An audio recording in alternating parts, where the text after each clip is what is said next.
I'm stuck on this Arlene Dickinson from the Dragon's Den. She is no dragon. I question that. She's on the Dragon's Den claiming she's a dragon, so she is a dragon. She will kill at all costs to gain the money because she's all about money. Um, so there's one article that I want to go through because there's so many contradictions you can see.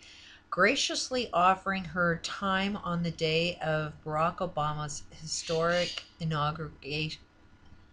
Sometimes that distracts most Canadians. We spoke with Dickinson about working her way up the corporate ladder, carrying her dream of owning a business, raising a family.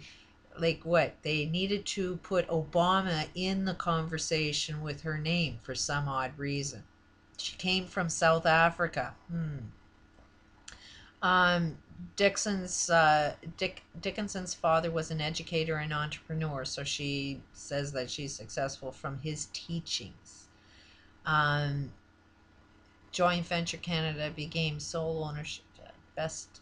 Okay. What I'm saying is because she doesn't know what a good idea is, um, you can look at her past and see what kind of damage she's doing. And she's working with Subway. Now let's kind of see what could Subway be doing harm to our communities. Okay, if you have a corporate structure that comes in, there was one video I seen on this donut maker. This guy made donuts from scratch, everything fresh, everything local. And his business goes down because there's a chain right next door to him. So as soon as that chain opens up, his business goes down while this chain increases because a chain has more money. A chain has more money to advertise, more branding, more brainwashing. And when you ask the customers about the donuts and where they'd rather buy and stuff, they'd rather buy from him because they're fresher and they're cheaper. But they're brainwashed due to the branding and marketing of chains. Basically, if you're going to market and advertise a business structure that is a chain of anything, then you create one owner, one billionaire, and you take away the prosperity from your local community. Usually the owner is not going to live in that community. The owner lives someplace else and he's spending his money someplace else. They have like the guy that thinks he's the owner of that chain where he can't do what he thinks is the right thing to do. He's got to follow all the rules of the guy at the top that's making all the money. So if there's something wrong within the community that you need to tweak to increase your sales, you can't do it because you're involved with that big boss that's greedy as hell. And it's all about cost effective rules that a chain will earn its profit at the cost of doing something wrong. It's not cost effective to do the right thing anymore in business. So that's why chains like Boston Pizza are actually more harmful in your communities because they take away the opportunity for somebody to be the owner of a well-established business. That's what happened with Walmart is as soon as Walmart comes in, all of the local businesses crashed and burned. So if they can't earn their living, every economy is built up by small businesses, not large businesses. But Arlene Dickinson is really successful because these big corporate structures will give her money. She will sell her soul to the devil and say, I'll market anything.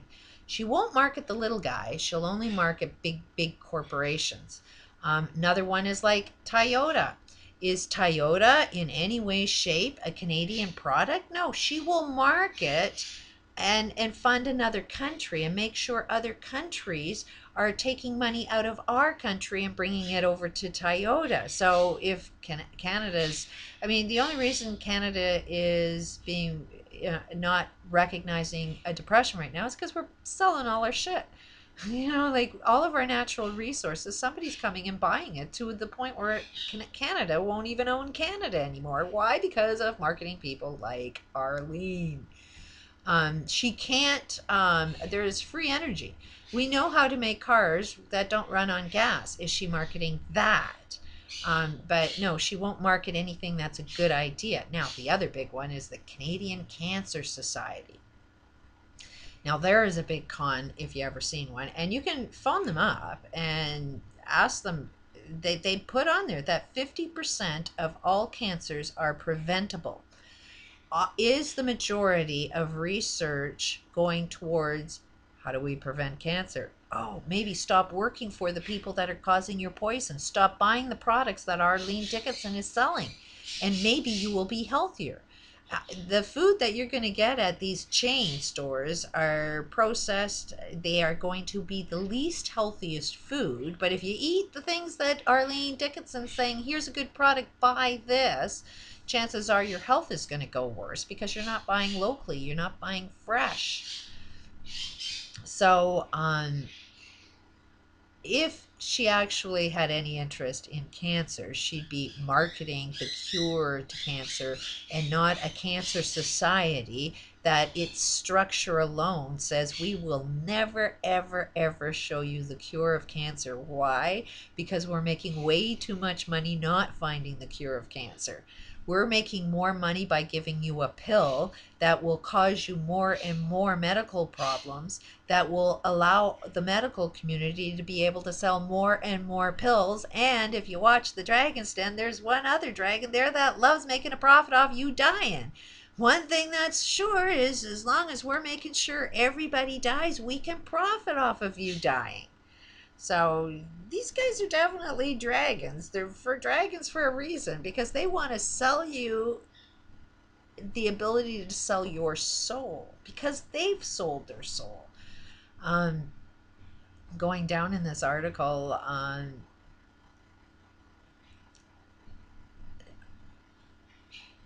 is the owner of venture. People are able to cut through people's need to sound smart in order to get really to what they want to say. I really enjoy my engagement with people. Bullshit.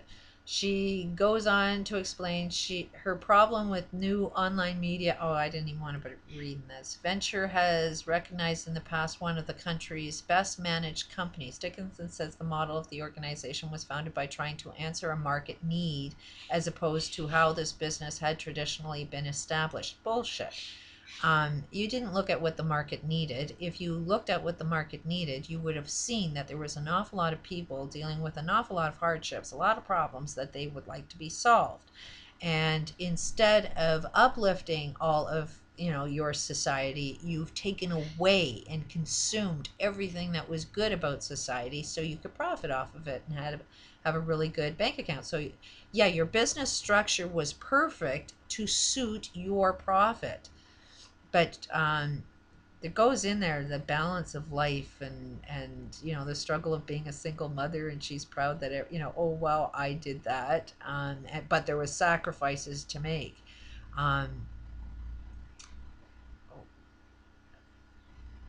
Females also running a business. She's groundwork women successful.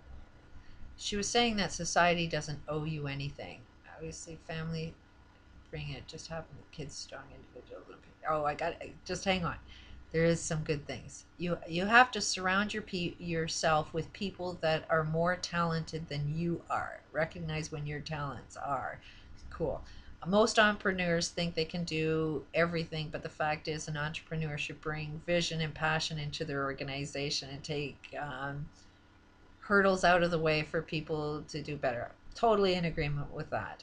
She adds that the best quality of an entrepreneur leader is the ability to champion people to the cause, get them committed to a purpose, and then be able to stand out of the way while they deliver that. Well,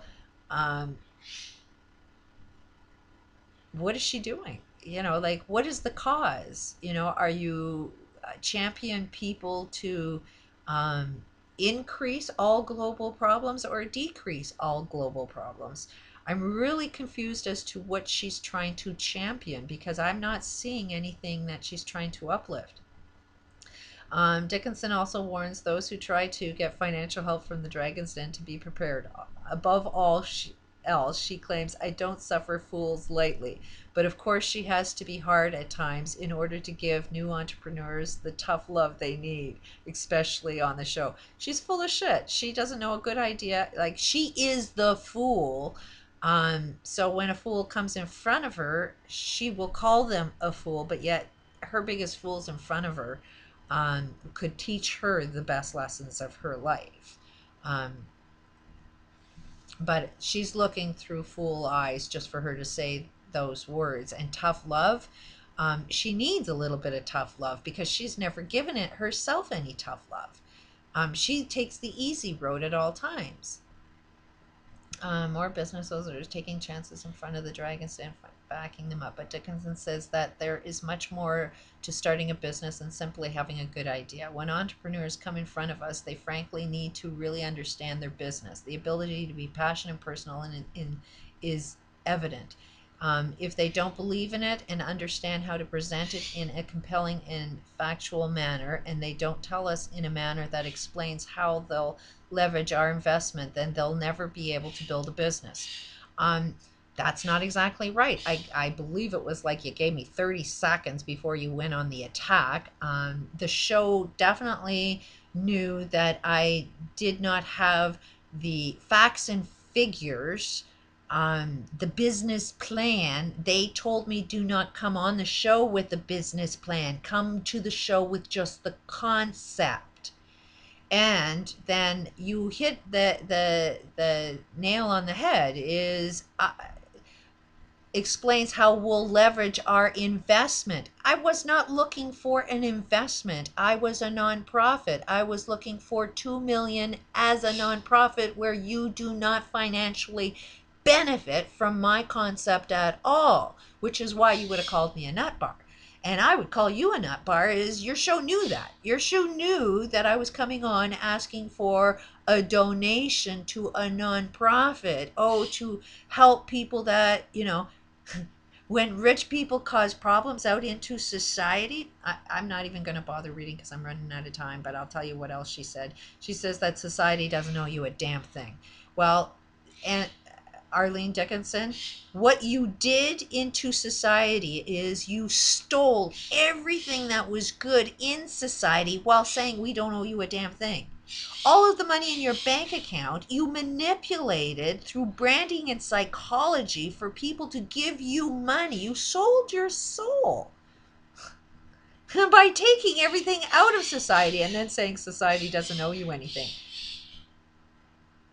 And she goes on to say that it takes a community to build a community. Well, if society doesn't owe you anything, then where's the community involvement there? It's like she's contradicting herself so freaking much. Family ties build something.